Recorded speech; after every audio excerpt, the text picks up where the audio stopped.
Hello everyone, this is Defense Politics Asia, and this is the Frontline Changes report. And there's quite a number of frontline changes over at Vovchansk, Berestove, Bilohorivka, Ocheretine, UMANSKE, Konstantinivka, which is just near Novomikhailivka, and Staromaiorske.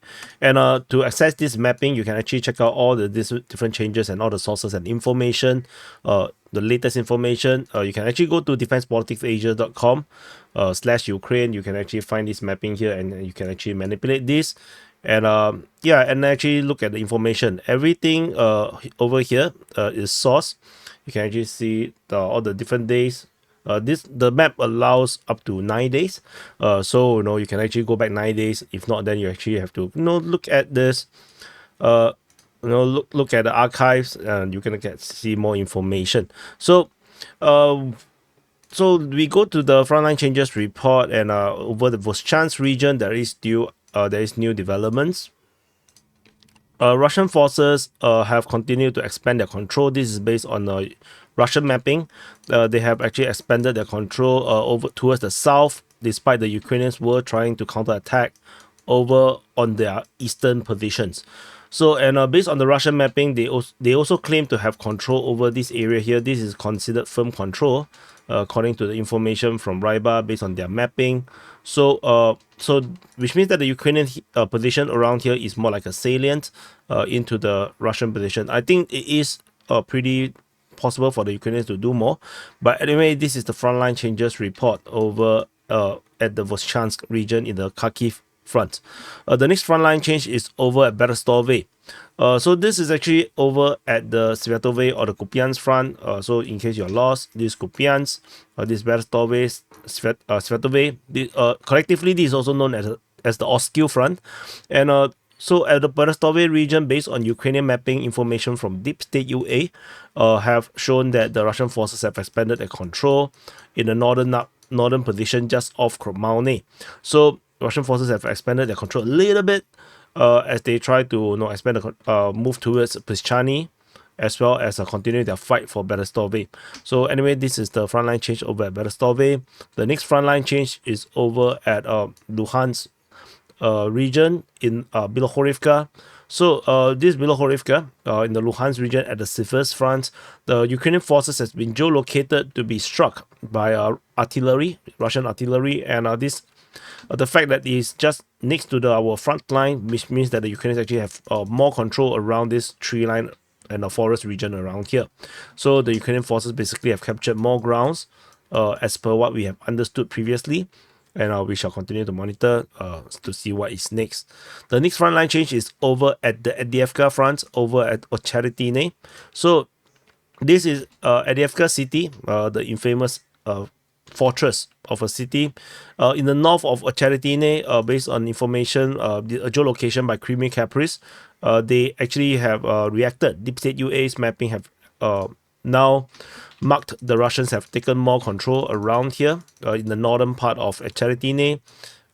Everything else on top north of this captured position is considered gray zone according to the Ukrainian mapping. According to the Russian, they have actually captured this area here. So we will continue to monitor. The geolocation is of some attack, infantry attack. So we will continue to monitor. Perhaps if maybe the Ukrainians are still actually here, and that the Russian mapping is actually inaccurate. So that's all for this Ocheretine.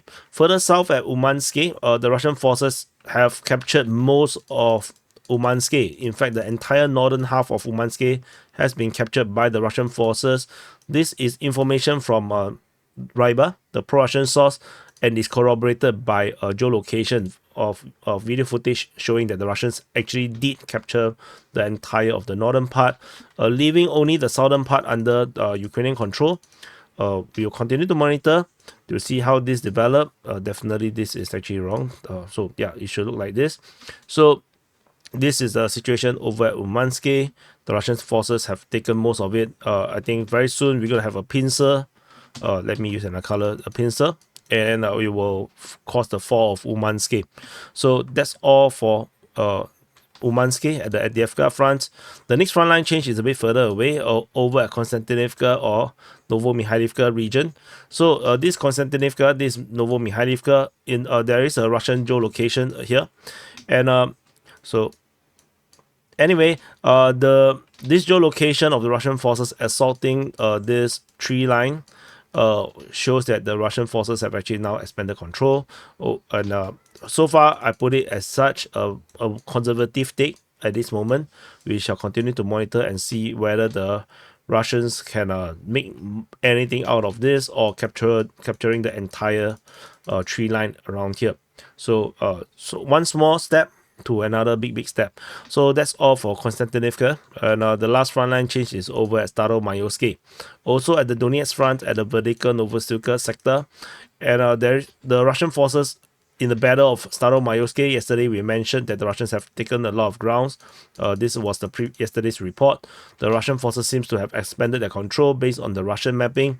The Russians have now expanded the control to capture another 2 junctions. So the Russians have is now taking more than half of Staromaiorske by now, I think, based on my estimation. So the Ukrainian forces are struggling to hold back, and according to the information and I think video footages, the attack is done by assault groups on motorcycle.